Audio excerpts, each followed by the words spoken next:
It's starting to make a horrifying kind of sense. The constant posting about tickets proves the Indiana Fever are practically begging fans to buy seats for the first time since Caitlin Clark arrived. Think about that for a second. We're talking about preseason games with seats still available for an eye-watering $280.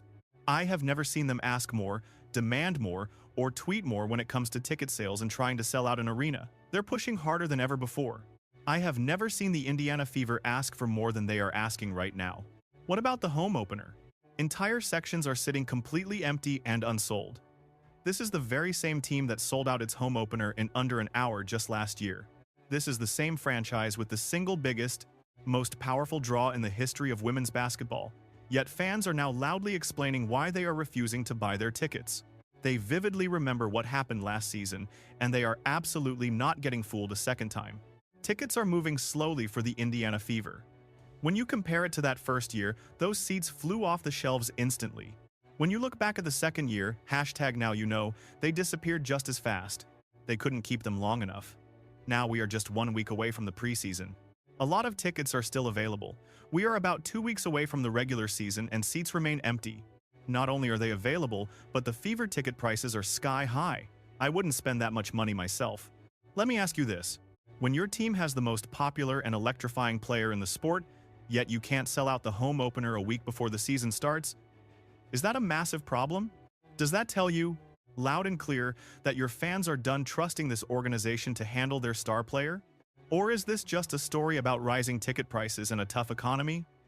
Let's dig in, because something is seriously wrong in Indiana. Bill, is the juice worth the squeeze? Especially when you don't know the role of your favorite player. People remember last year, day to day, over and over, constantly. They would buy tickets and spend money over and over. Let's break down exactly what is happening with the Indiana Fever's ticket sales right this moment. Frankly, this is one of those classic situations where the hard numbers tell a story the organization desperately hopes you will ignore. The Fever have been relentlessly, almost frantically, posting on social media about tickets still being available. They are tweeting, "Look at Caitlin Clark." Stephanie White said before the game that being day-to-day means her recent imaging results are actually good news. They're still sending email reminders. They are pushing harder than they ever have just to get fans into seats. I cannot stress this enough. This is completely and utterly unprecedented for any team that has Caitlin Clark on its roster. For the last 2 years, during the initial explosion of the Caitlin Clark era, those tickets absolutely flew off the virtual shelves. The weirdest thing about this groin injury is how it's being covered. The day after it happened, she was listed as day-to-day. Then, a few weeks later, her status was changed to being out indefinitely. ESPN had August 12th circled as the return date for Caitlin Clark to get back on court. Just yesterday, she was listed as a game-time decision for today's matchup against the Dallas Wings. After practice, coach Stephanie White basically said that Caitlin Clark hasn't even been practicing yet. So they changed it from a game-time decision to her being completely out. This has been all over the place, and I get it to an extent. The fans and the media don't need to know every little thing that is going on with Caitlin Clark's injuries, especially a star player like her. We will never know all the information, nor should we, and that is actually a good thing for Caitlin. It protects her so that when she does return to the court, she cannot be easily targeted. Teams can't use an injury against her if they don't really know what's going on.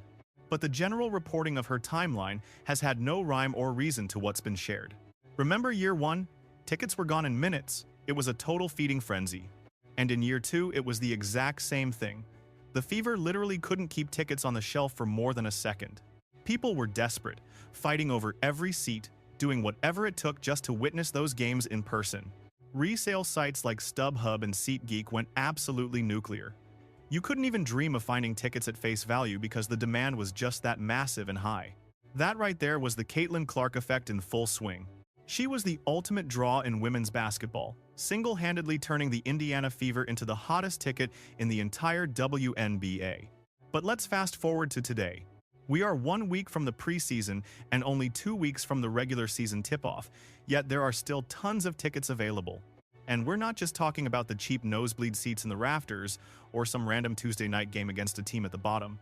No, we are talking about the massive home opener against the Dallas Wings, a guaranteed sellout in any other year, yet whole sections remain totally unsold. Upper deck seats are priced at over $100, and they are just sitting there, untouched by fans. Middle sections are running between $300 and $400. Want to sit behind the bench? Prepare to drop $700 to $900. The wildest part? People just aren't buying. And you know what is even more hard to believe? Preseason tickets are listed between $100 and $280. Think about that. Preseason. These games don't even count for anything. These are just glorified practice sessions where coaches test rotations and star players might only touch the floor for a few limited minutes. Yet the Fever have the nerve to demand $280 for one of those seats.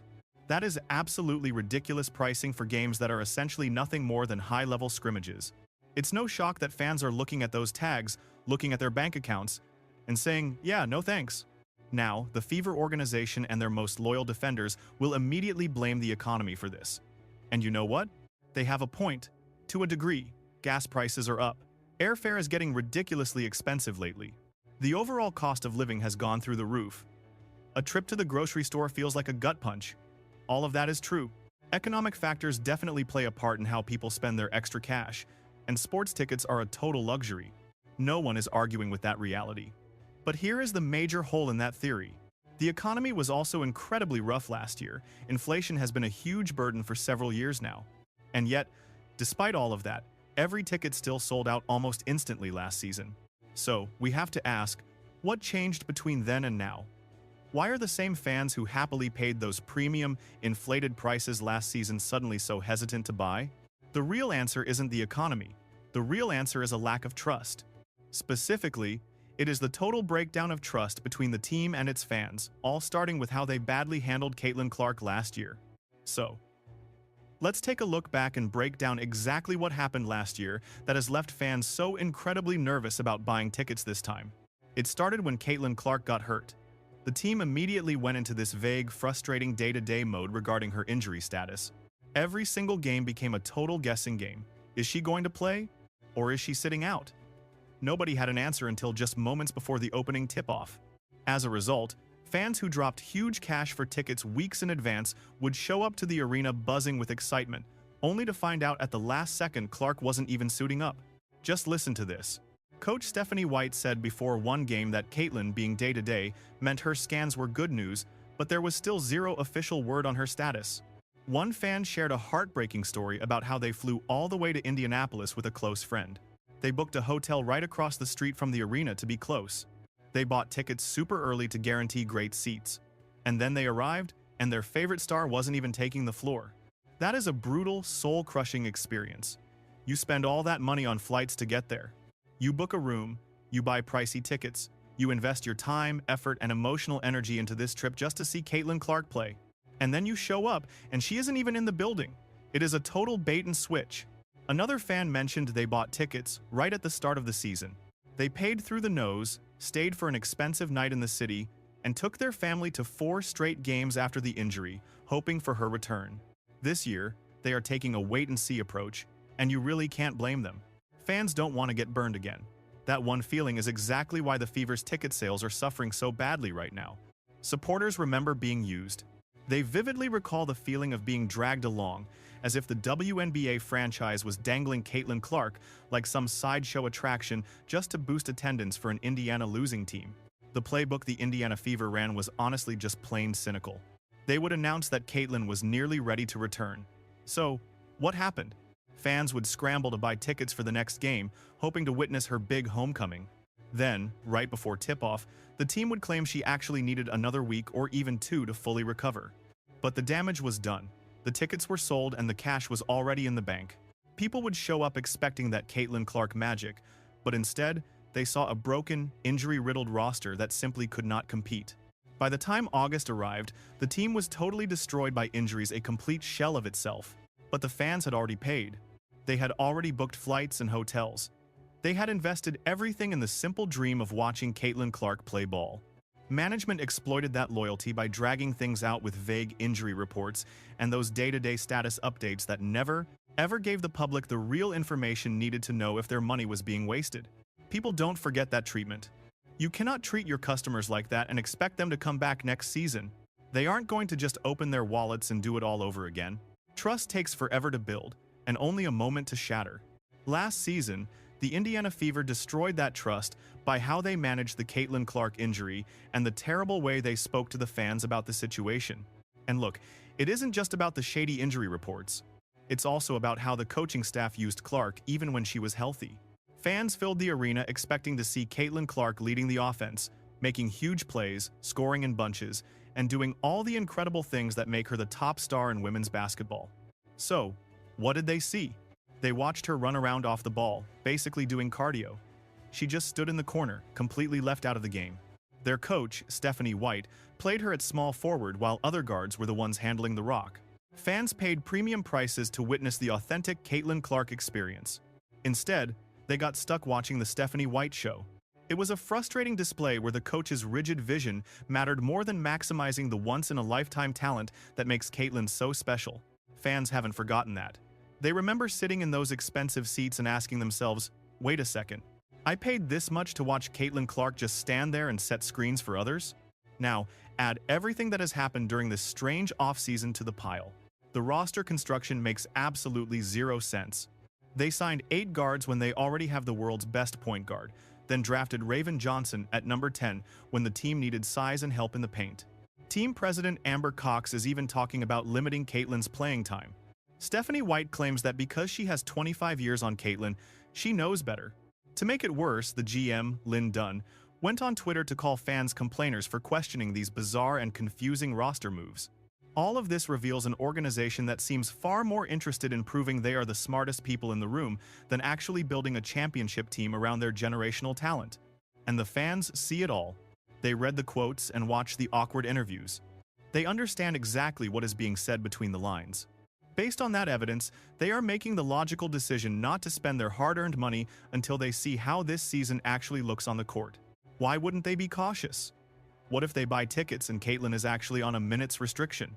What if she only plays 25 minutes instead of 35 because the front office is focused on developing Raven Johnson instead? What if they spend thousands of dollars on tickets and travel just to watch Stephanie White run the exact same slow, dragging, and controlled offense that completely held back the team's best player all of last year? These aren't just hypothetical guesses. These are genuine worries fueled by last year's hard evidence and the team's own statements this winter. Honestly, the fans aren't being unreasonable at all. They are just shielding their wallets from getting burned a second time. They're telling the front office, prove it. Prove things will actually be different before I hand over my hard-earned cash. And the cold, hard math matters here too. These ticket prices aren't just high, they are objectively, painfully expensive. $100 for the nosebleeds, $400 for the middle, and a staggering $700 to $900 to sit behind the bench. Let's be real, those are full-blown NBA prices. That's what you'd expect to pay in a major market for a premium, title-chasing franchise. Yet the Fever want that same money for a team that limped to 10-34 last season. Look, you can justify those costs when fans truly believe they are getting the elite product they paid for. Trust is everything. But the second that trust snaps, the moment people feel burned, those astronomical prices suddenly start looking completely and totally impossible to justify. Why in the world would anyone drop $280 on a preseason game when Caitlin might barely play while the other starters just rest?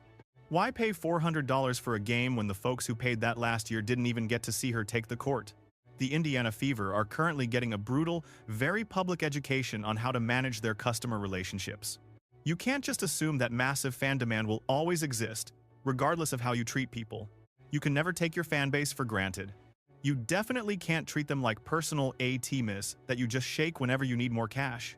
Because eventually, that trust dries up. They'll look at your product, remember the disrespect, and finally just say, you know what? I'm good. And that's exactly the kind of fallout happening right now in Indianapolis.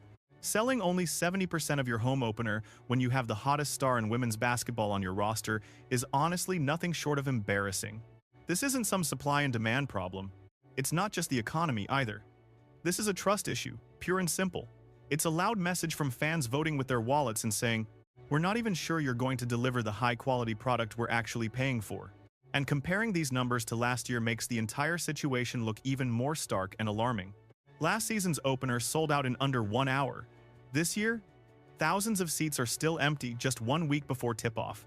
That gap is absolutely deafening. This isn't just some minor dip in ticket sales. We are looking at a massive, catastrophic collapse in fan interest. And it's happening while Caitlin Clark, Kelsey Mitchell, and Aaliyah Boston are still on the floor. On paper, this roster is better than it's ever been. So why aren't fans buying in? Because they don't trust this organization to use that roster correctly.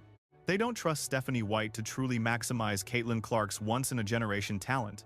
They don't trust the front office to prioritize winning over just proving that their process works. They just don't believe the money they're spending will actually buy the entertainment value they expect and deserve. Then, to make matters worse, General Manager Lynn Dunn hops on Twitter to call the fans a bunch of complainers. That is the absolute rotten cherry on top of this entire PR nightmare.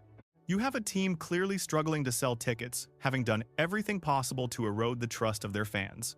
Instead of addressing these legitimate worries, a top executive is dismissing valid criticism and basically telling the whole fan base to just shut up. Know what happens when a team takes that kind of approach? Fans get even more insulted. They say, "Oh, you think I'm complaining? Let me show you what it looks like when I don't show up at all." That's exactly what happened with the New York Mets when Steve Cohen criticized fans for not spending enough money at the stadium. Attendance crashed immediately. The fans basically said, "You think we aren't spending enough? Watch us not spend a single dime." The Fever are walking that exact same self-destructive path. They're actively alienating their own supporters by dismissing every legitimate criticism, by making bizarre roster decisions that don't make any sense, and by handling their superstar in ways that only frustrate the people paying to watch her. Now, they're paying the price at the box office. Look, here is the cold hard truth the Indiana Fever needs to face right now. They better wake up fast. Caitlin Clark made them relevant. She filled those arenas to the rafters every single night. She delivered national TV slots, endless ESPN coverage, and merchandise flying off the shelves. But there is one thing she did not bring them: unconditional, blind loyalty. Fans packed the stands because they wanted to see Caitlin Clark playing at her peak. When the front office actively stops that, mismanaging her, slashing her minutes, or forcing her into a system that stifles her talent, fans see exactly what is happening, and they will respond. Right now, that response is a collective shrug. We will wait and see. Supporters are playing it safe now. They are not dropping their hard-earned cash up front anymore. They are going to sit back and witness how this season actually begins. They are watching how Caitlin gets used on offense, hunting for any sign the front office actually learned something from last season's endless list of failures. If the basketball looks right, then maybe, just maybe, they will grab those tickets. One thing is certain, these fans are not going to be fooled a second time. The Fever organization built this disaster themselves through sheer arrogance and terrible decision-making. Last year's injury drama was a total train wreck. Watching an offense that refused to feature its best player was pure torture. Then there is the baffling roster construction, prioritizing bench depth where the team was already stacked. Add in those arrogant quotes from coaching about limiting minutes and controlling how Caitlin plays on court. It all adds up to a fan base shouting with one unified voice, "I just do not trust you." At the end of the day, trust is the bedrock of any relationship with your customers. Without that trust, you could have the best product on earth, and people still will not buy. The Indiana Fever have the biggest star in the WNBA, and they still cannot sell out their own opener. That failure should be impossible. Yet, they made it happen by systematically shattering the trust every single fan had placed in this organization. People remember what it feels like to be used. They are not falling for the trap again. If you want more videos that are not afraid to hold these huge sports organizations accountable for their actions, then hit that like button and subscribe for WNBA analysis that never, ever pulls a punch.